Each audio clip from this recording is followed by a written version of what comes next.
Aos irmãos da nossa instituição, a minha saudação. Meu nome é Márlio Lama e serei o encarregado da tarefa de estudos doutrinários de hoje. Como é de praxe nas nossas casas espíritas, nós iniciamos a tarefa com uma prece. Senhor Jesus, mestre amigo, Deus nosso Pai, permita-nos, Senhor, uma reunião produtiva, amparados por essa espiritualidade amiga e generosa, diretora dos trabalhos de divulgação da doutrina espírita em terras do Brasil. Então, Senhor, em nome desses espíritos, em nome de Jesus, mas sobretudo em nome de Deus, nosso Pai de amor e de misericórdia, que nós possamos ter a permissão necessária para considerarmos iniciados os estudos de doutrina espírita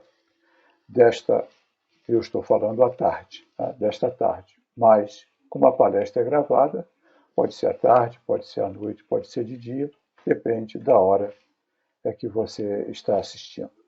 Ainda estamos nesse momento de isolamento social e as nossas palestras ainda são gravadas em muitas instituições, fruto da necessidade de nos mantermos ainda com muitos cuidados.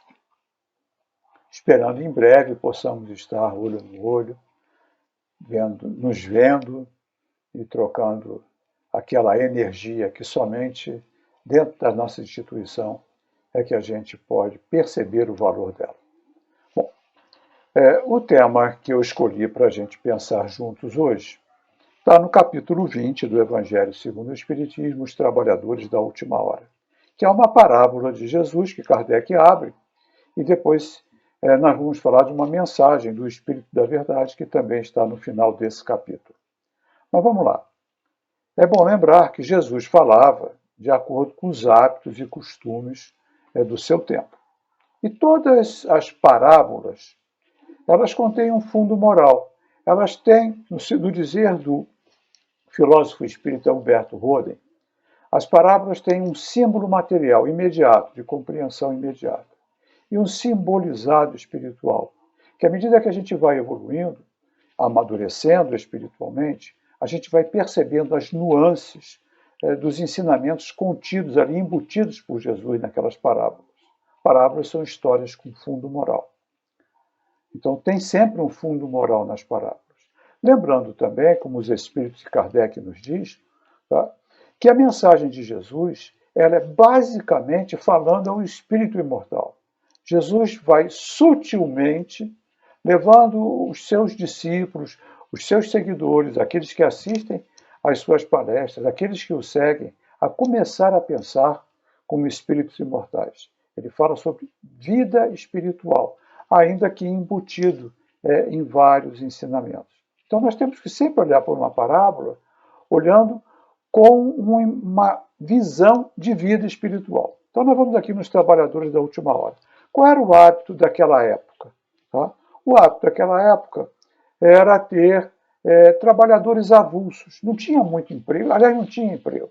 Ou eram servos, escravos, ou eram trabalhadores avulsos. Então, na época das colheitas, na época das semeaduras, costumava-se assalariar trabalhadores avulsos, que ficavam nas cidades, que eram pequenas, tá? Nas praças, numa praça principal. Ali ficavam aqueles trabalhadores à espera de que alguém fosse lá e os assalariasse para um trabalho diário. Uma espécie de ponto, a gente não vê ponto de táxi, o cara fica ali parado. Se alguém chama, ele vai e atende. Estou falando do Rio de Janeiro. Aqui no Rio de Janeiro, no centro da cidade, próximo à Uruguaiana, tinha, agora com a pandemia eu também não sei dizer, um ponto de músicos. Eles ficavam ali, sentados ali numa praça, perto da rua Uruguaiana, aguardando quem os assalariasse, fazer aquelas bandinhas de propaganda, de shows ou coisa que o valha. Era ponto. Trabalhadores avulsos. Nas estradas, costuma-se ter trabalhadores avulsos sinalizando de manhã cedo para os caminhoneiros, para fazer a descarga do caminhão. O caminhoneiro vem com um caminhão carregado, mas ele vem sozinho, quando ele é caminhoneiro autônomo. Mas ele vai precisar de ajuda para descarregar o caminhão. Então, nas estradas próximas às grandes cidades, costumam ter trabalhadores avulsos acenando para os caminhões passando na estrada, são chamados chapas. Então, isso existe desde a antiguidade. Então, existia lá, né, nessa cidade hipotética que Jesus fala, um local onde os trabalhadores avulsos ficavam. E um senhor, dono de terras, foi lá buscar trabalhadores para a sua vinha. Era possivelmente época de colheita. E o tempo também, é bom a gente lembrar, era dividido em 12 horas. Só amanhã, a luz do sol. Amanhã não, perdão. A luz do sol. Não se contava o tempo à noite, porque a noite era improdutiva para qualquer tipo de trabalho. Não era como é hoje. Não tinha iluminação naquela época. Então, a noite era improdutiva. A noite era para dormir, era o descanso mesmo.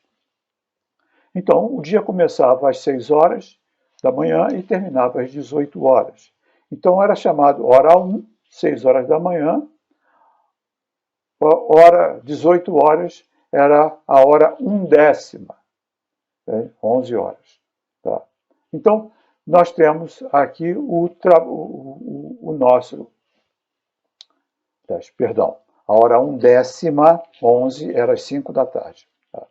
Era a hora 12, que seria às 18 horas do nosso calendário, do nosso relógio. Pois bem, então esse senhor foi lá e foi contratar trabalhadores. E selecionou alguns e falou, olha, eu pago um denário.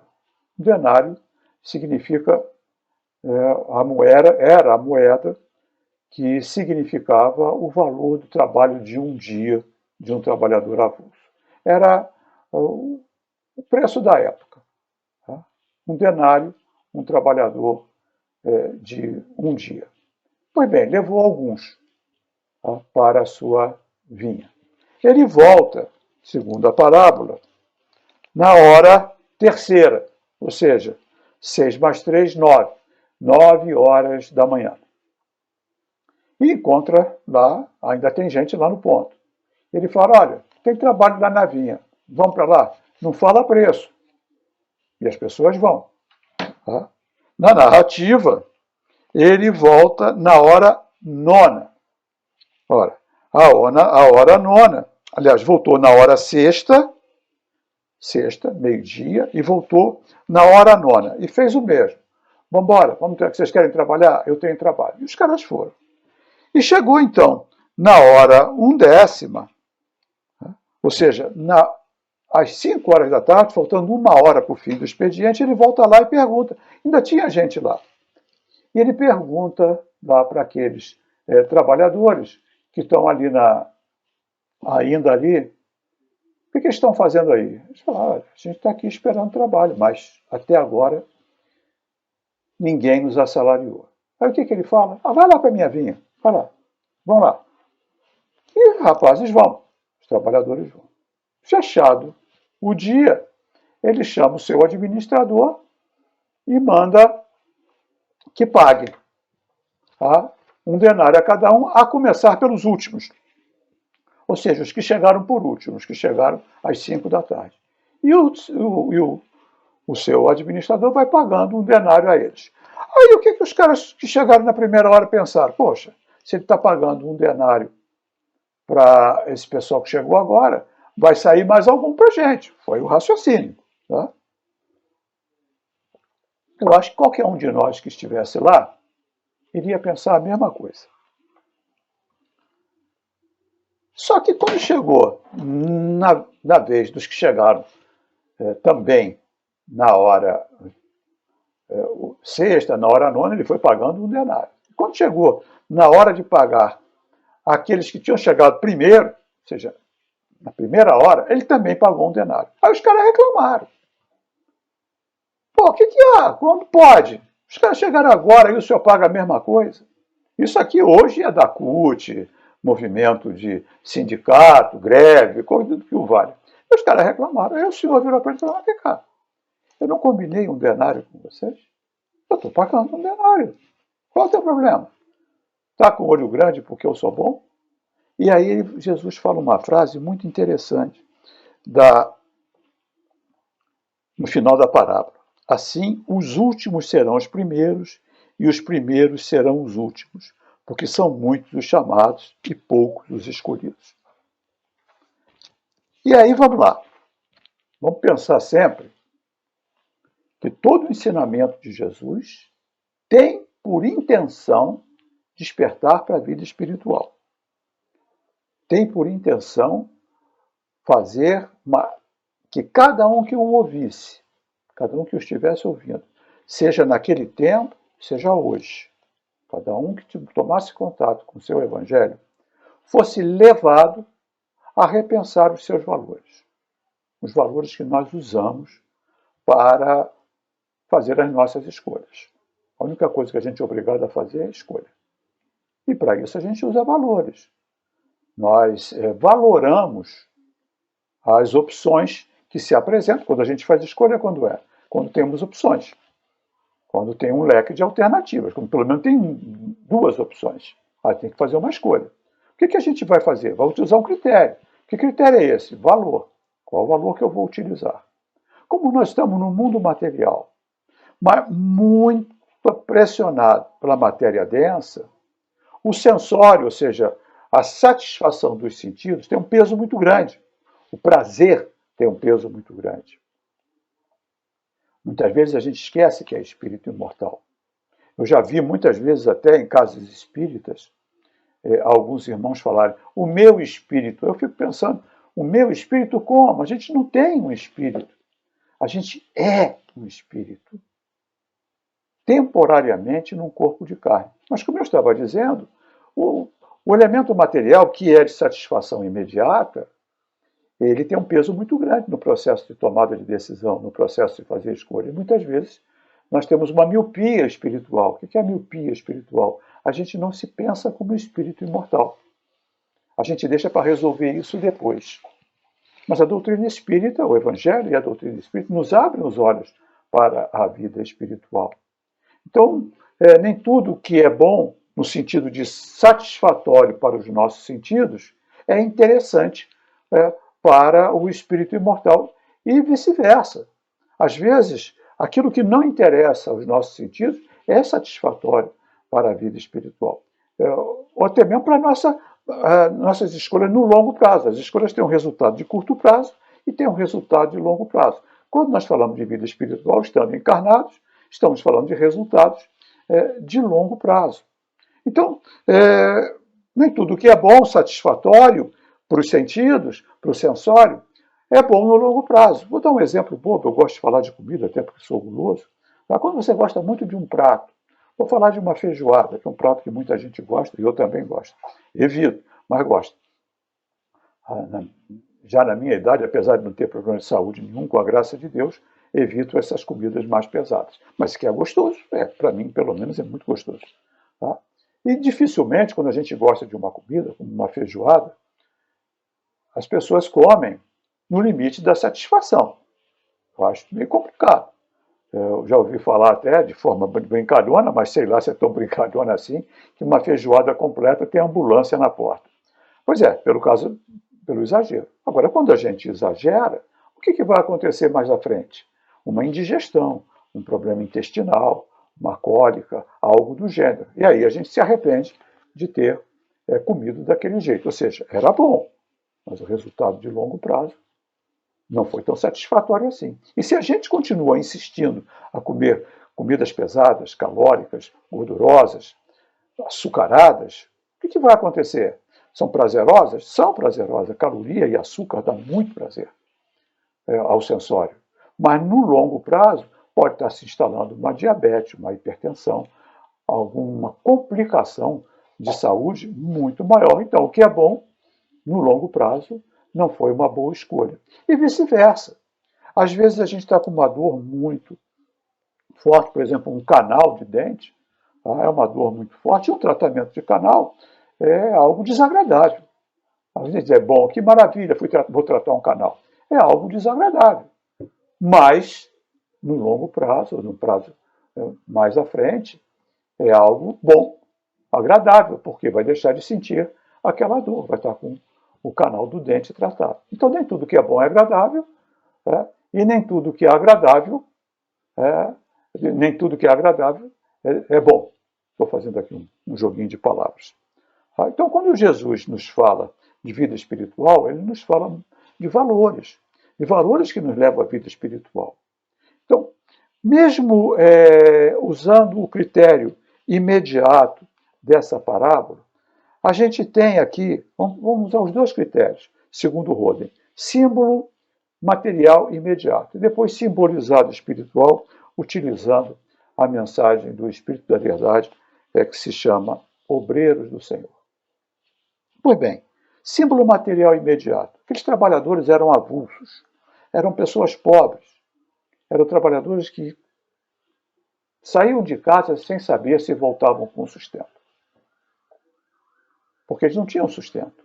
Um denário daria para comprar alguma coisa, passar lá num comércio e comprar alguma coisa para levar para o sustento da sua família.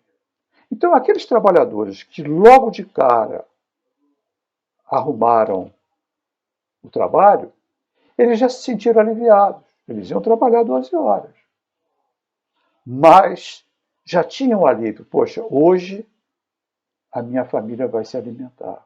Hoje eu vou poder levar alguma coisa para a minha família se alimentar. Os que estavam na praça continuaram na incerteza. Na incerteza de se iam poder ter ou não.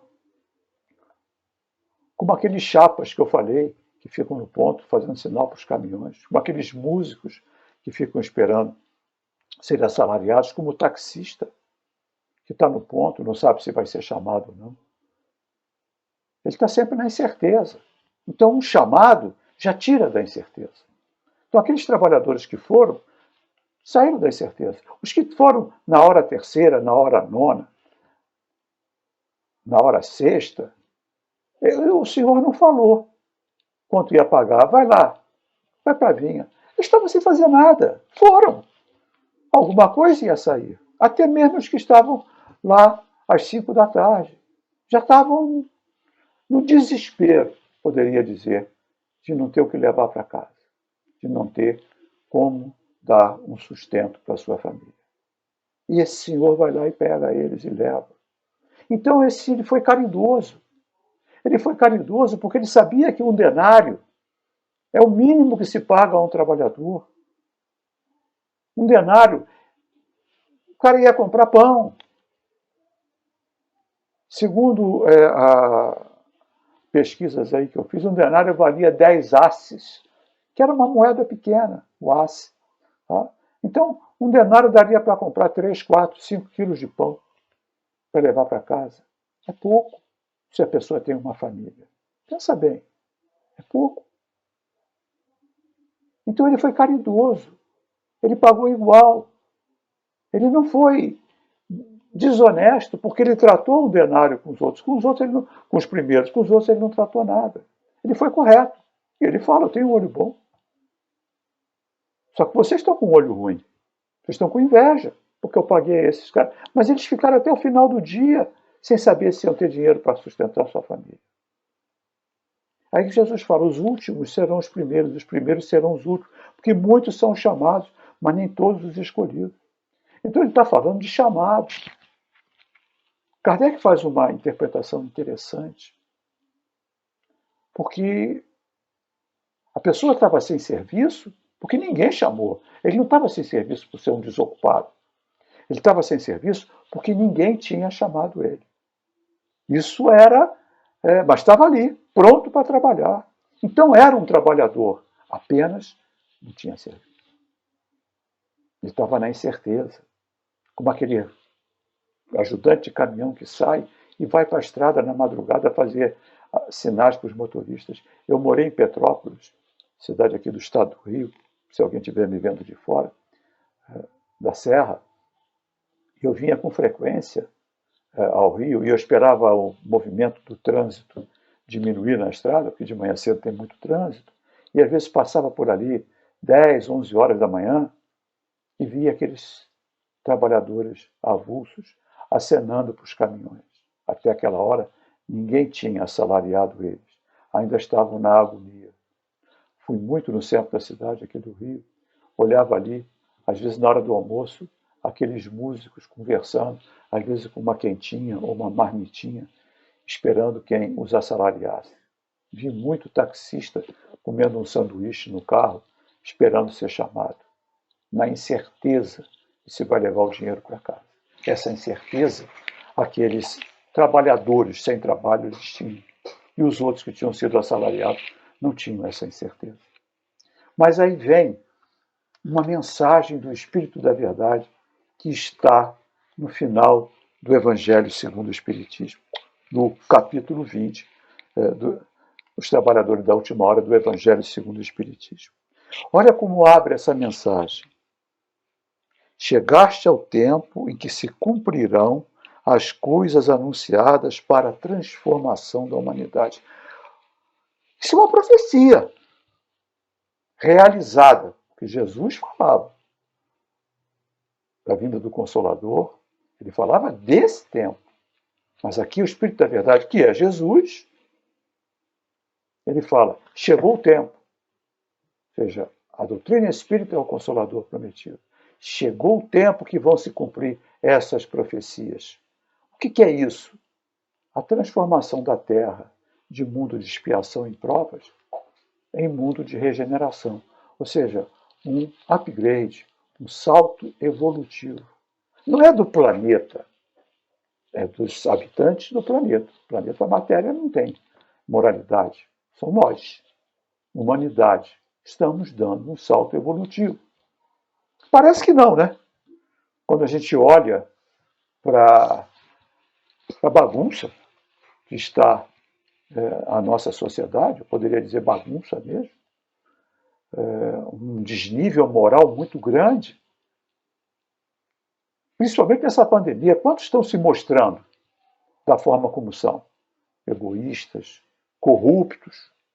Quanto dinheiro foi desviado para uso próprio, deixando de ter vacinas, deixando de ter respiradores, deixando de montar hospitais de campanha, que foram pagos, mas não foram construídos.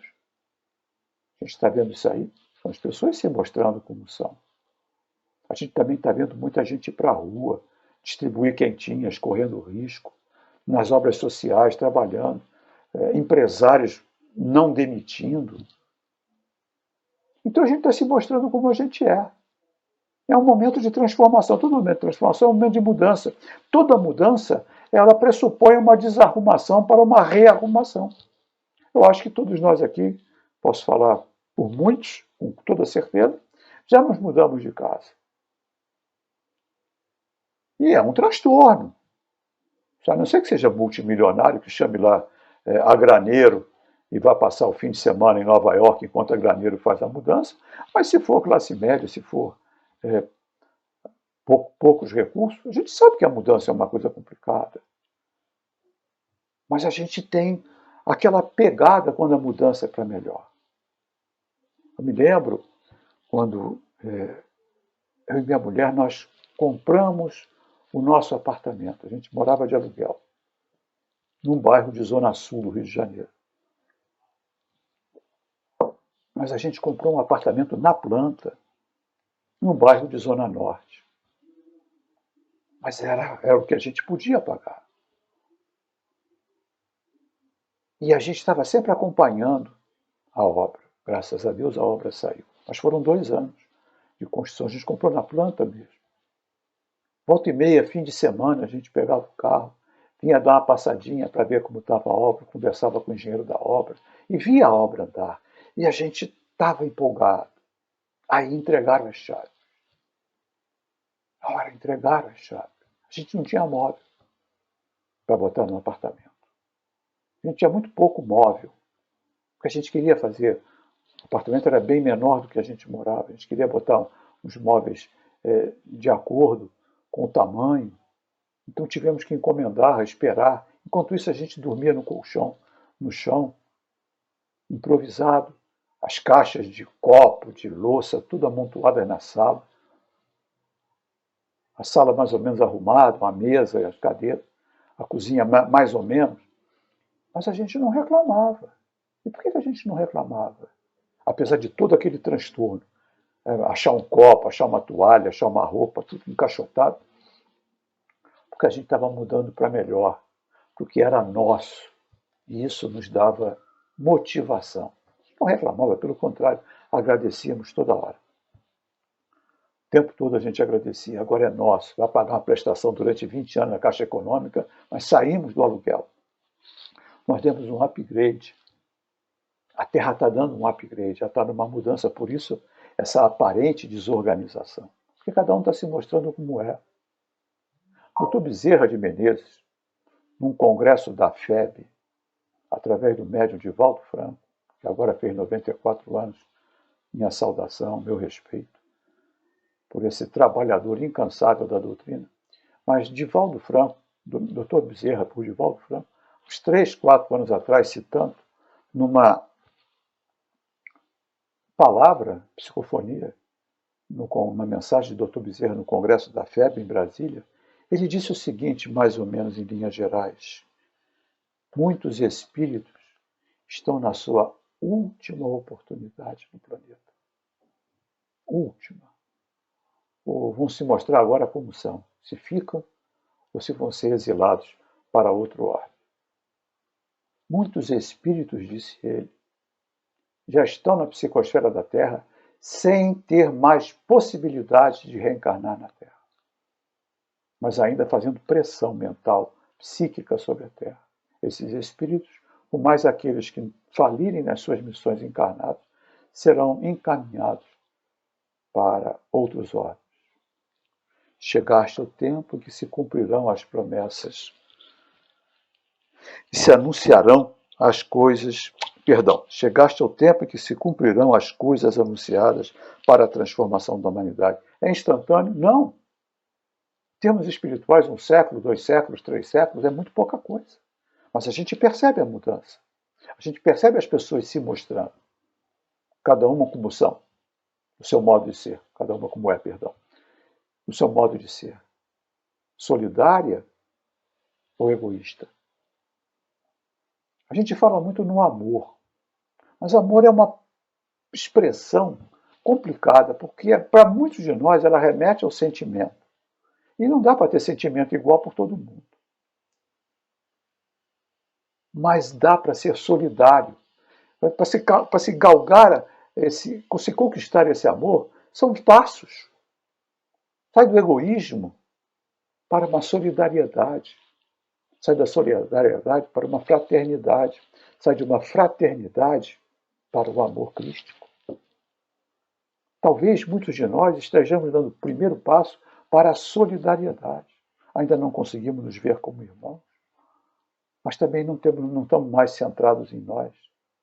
Então é aquela pessoa que vai participar de uma obra social, que vai ser voluntário,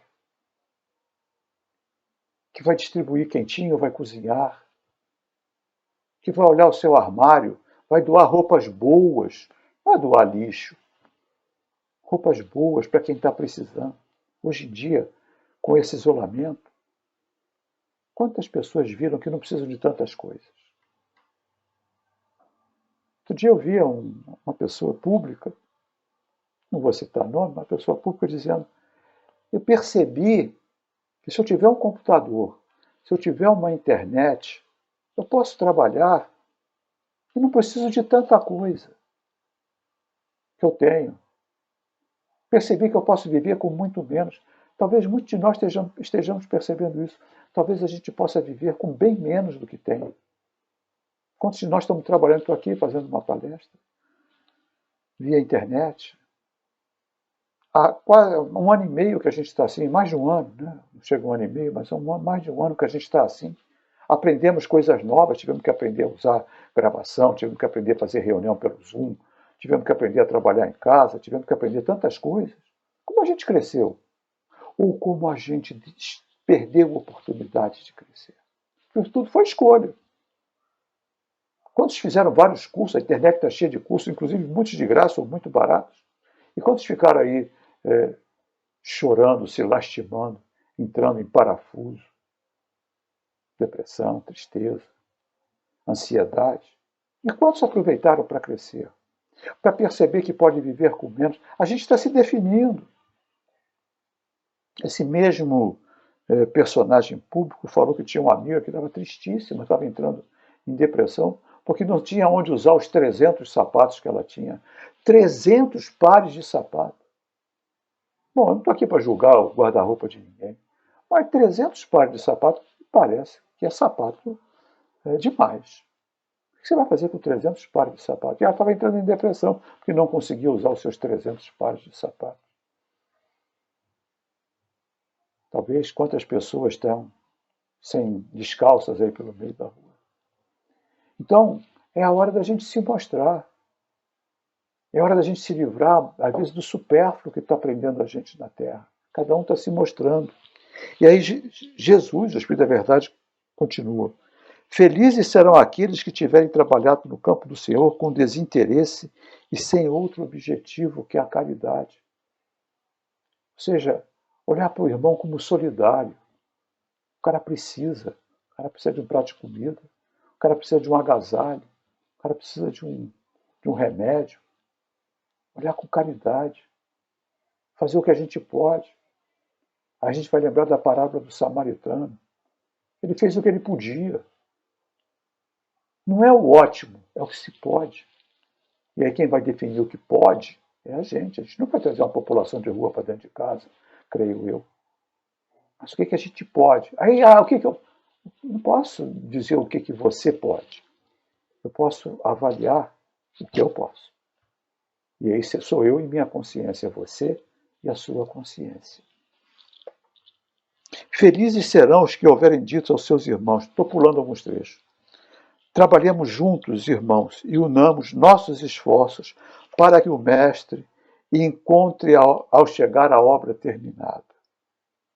Porque então o Mestre lhes dirá, vinde a mim, vós que sois bons servidores, vós que fizeste calar vossos ciúmes e vossas discórdias, para não deixar que a obra sofresse. Olha só que coisa curiosa, porque isso aqui reporta o que Kardec falou dos bons, do verdadeiro espírita. É basicamente a mesma coisa, em outras palavras. Porque como é que a gente define o verdadeiro espírita? A definição de Kardec.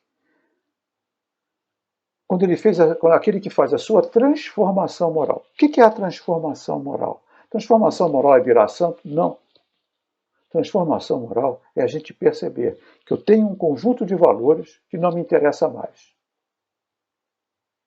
E que eu necessito rever esses valores e trocá-los por outros mais interessantes. Isso não quer dizer que eu mudei da noite para o dia. Os valores levam aos hábitos. Hábito a gente não muda da noite para o dia. Hábito é algo que está arraigado. Hábito demanda esforço para a mudança. Mas a gente só vai para o esforço da mudança quando a gente percebe que aquele hábito não me interessa mais. Aí não nos interessa mais. Aí eu vou para o esforço da mudança. Então, o verdadeiro espírito, ou seja, o espírito, ele é definido por aquele que percebeu que tem hábitos que não lhe interessam mais e parte para o esforço da mudança. Qual é a continuidade? Sua transformação moral e pelos esforços que faz para domar as suas más inclinações. Ou seja, os seus hábitos que não lhe interessam mais, seus hábitos nocivos. Não mudou, mas vai se esforçar para. E nesse esforço é que começa o processo da nossa transformação. Porque somente dizer, preciso parar de fumar e não fazer nada, não resolve nada. Preciso parar de beber e não fazer nada, não resolve nada. Preciso parar de fumar? Vou começar um processo de desintoxicação. Preciso parar de beber? Vou começar um processo de pedir ajuda.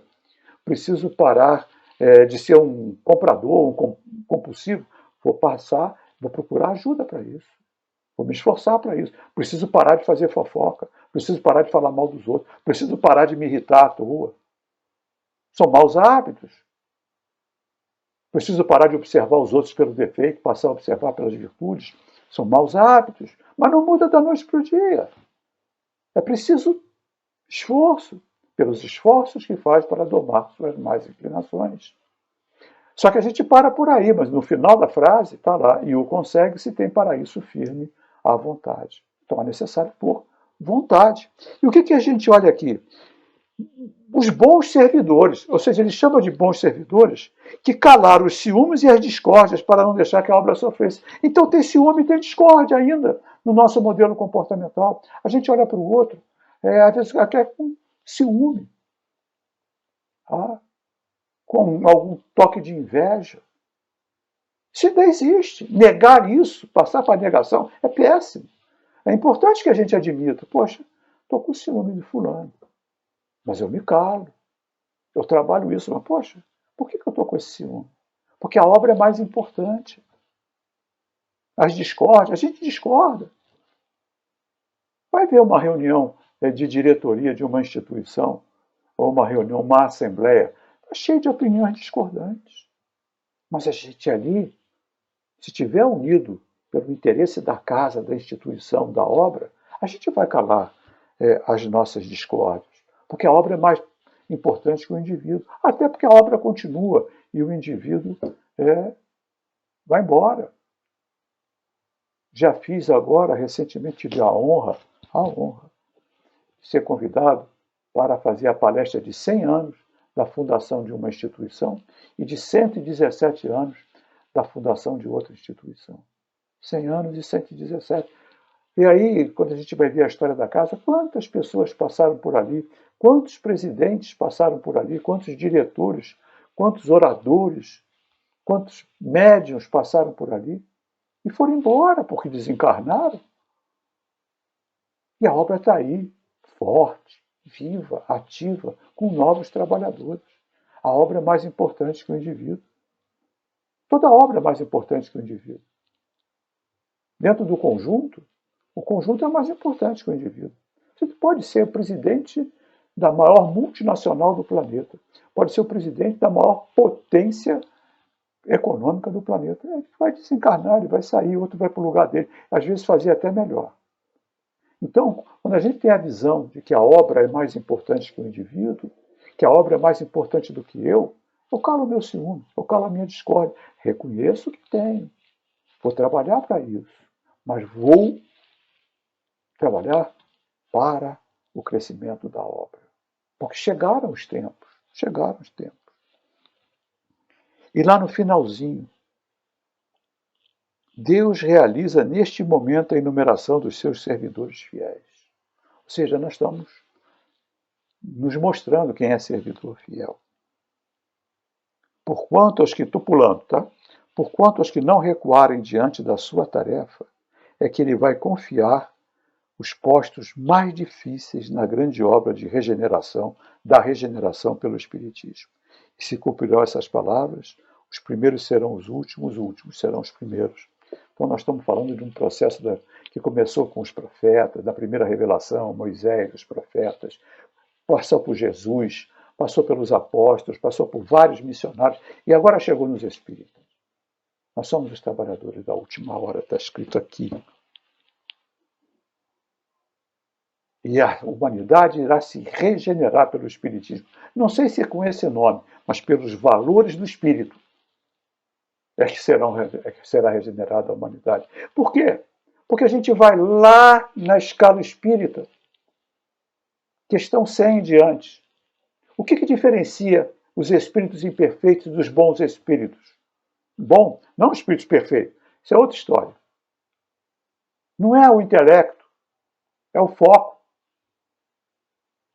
Espíritos imperfeitos, eles focam no elemento material, no bem, ou seja, daquilo que eles podem desfrutar materialmente. É o foco deles. Bons espíritos focam no bem que eles podem produzir, com o mesmo intelecto. Então, digamos que você tem aí hoje, com esses produtores de vacinas, esses biomédicos, pesquisadores, biólogos, trabalhadores da área da pesquisa. Eu não sei se esse vírus foi fabricado ou não tenho capacidade para dizer isso. Mas foi uma irresponsabilidade. Foi. Irresponsabilidade, não sei se foi só um crime, ou uma irresponsabilidade criminosa esse negócio se espalhar. Devia-se ter tomado uma atitude antes, mas isso é uma outra história. Tá? Mas todos esses que usam o seu intelecto para descobrir uma vacina. E essa vacina foi descoberta em menos de um ano. Já tem tanta gente vacinada. Em menos de um ano. Uma vacina, no passado, levava 5, 6, 10 anos para ser desenvolvida. Mas quantas mentes brilhantes focaram no bem que podem produzir. Os laboratórios vão cobrar, isso é uma outra história. Aí já é virar comércio. Mas aqueles biólogos, aqueles cientistas, eles estavam buscando uma vacina que salvasse vidas. Isso é bem que pode produzir. Mas outros trabalham na produção de vírus letais para armas químicas. Aí nós temos o conhecimento igual para fazer uma vacina, para combater um vírus desse, ou para produzir um vírus, o conhecimento é o mesmo. O foco é que é diferente. O foco é que é diferente. E o Espiritismo, ele naturalmente nos muda o foco. Porque a gente conhece de vida espiritual, a gente conhece. André Luiz está aí. Isso é, o Espírito da Verdade falou antes de André Luiz, mas André Luiz está aí, falando das colônias espirituais, falando da gravitação moral, que cada um de nós está definindo a sua vida espiritual. Se somos bons, generosos, bons espíritos melhores, a gente vai para colônias espirituais de espíritos semelhantes. E se a gente é grosseiro, violento, corrupto, a gente vai para colônias espirituais de espíritos do mesmo porte. Isso vai ser um inferno. Imagina viver com gente igual a você. Depende de como você é. Se você é uma boa pessoa, vai ser bom. Se você é uma má pessoa, se prepara. Isso o Espiritismo nos fala. Então o espírita tem uma responsabilidade dentro da sociedade, de dar o exemplo. Não é de ir para a praça pública e ficar fazendo discurso. Aqueles que o fazem, tudo bem, eu respeito, mas não serve para nada. É o exemplo. O que o transforma é o exemplo. É dar o testemunho do valor que a gente tem. É dizer não quando aquilo não interessa a minha evolução espiritual, ou aquilo vai comprometer a qualidade de vida de muitos. É dizer não. Desviar uma verba dos respiradores. Não, eu não faço isso. Num processo licitatório, se eu sou um presidente de licitação, eu não faço isso. Se você não fizer, você vai ser demitido, vai ser trocado. Tudo bem, você vai me trocar, mas eu não vou fazer isso. Sim, você foi coerente. Vou perder o emprego, então vou fazer de conta que não estou vendo. Não, não foi coerente. Com o que conhece. O espírita tem a obrigação do exemplo. É pelo exemplo que a gente transforma. Eu costumo brincar, quem me assiste algumas vezes sabe que eu às vezes falo isso. Parece que as pessoas descobrem que a gente é espírita. Mesmo se a gente anunciar que ninguém sai por aí, muito prazer, eu sou espírita, não é isso. Mas sei lá como descobrem. E cobram. Não sabe nem o que é o espiritismo. Mistura tudo, chama de kardecista, mesa branca, confunde com os nossos irmãos maravilhosos da Umbanda, do Candomblé, das religiões africanas. Muitos trabalham no bem, fazem bem, mas não é espiritismo. O espiritismo é um neologismo criado por Kardec. O espírita estuda. E o seu estudo necessariamente o leva a uma transformação. Senão se torna um poço de inutilidade. O que adianta ser um teórico, saber exatamente onde está a pergunta B, C, do livro dos Espíritos, saber onde é que está o capítulo do livro dos Médios, se está no céu e no inferno, pode saber qual é a obra de André Luiz que tem essa passagem, e não se tornar um ser humano melhor. Só está se comprometendo. E quanto mais conhecimento, mais responsabilidade. E aqui está, por isso, fechando, se cumprirão as palavras, os primeiros serão os últimos e os últimos serão os primeiros. Nós somos os últimos. Nós estamos sendo chamados para a obra de regeneração da Terra. Então, se a gente vai aceitar ou não, é uma outra história. Porque, está dito, confiar os postos mais difíceis. Então, vai exigir sacrifício. Posto difícil exige renúncia, exige sacrifício. Essa é a mensagem. Os trabalhadores da última hora. Se a gente quer receber o mesmo salário daqueles que hoje já estão no mundo espiritual, que são nossos espíritos benfeitores, superiores, espírito da codificação, nossos anjos guardiães, nossos mentores das nossas instituições, eles já estão recebendo o salário da felicidade espiritual, trabalhando no bem, num mundo sem as dificuldades materiais. Mas nós ainda estamos aqui nesse processo. Então nós somos os chamados. Vamos atender o chamado? Fica essa a reflexão.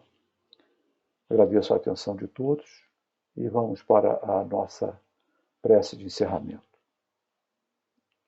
Senhor Jesus, obrigado pela oportunidade que nos deste do trabalho, do estudo.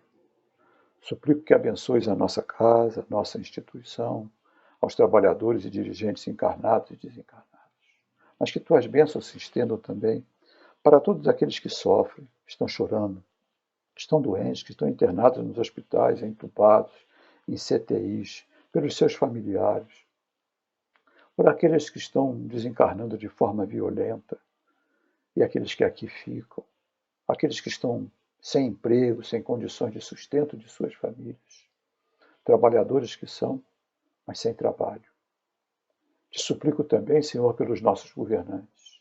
Estão em postos muito difíceis. Não precisam de crítica. Precisam de ajuda. Se a gente não pode ajudar com uma palavra, com uma ação, que a gente ajude com uma prece. Porque suas responsabilidades são muito, muito grandes. Então, Senhor, em nome da espiritualidade que nos dirige e assiste, em teu nome, Mestre, mas sobretudo em nome de Deus, nosso Pai de amor e de misericórdia, que nos seja dada a permissão necessária para considerarmos encerrado essa etapa de estudos de doutrina espírita. Graças a Deus, muita paz, fiquem com Deus.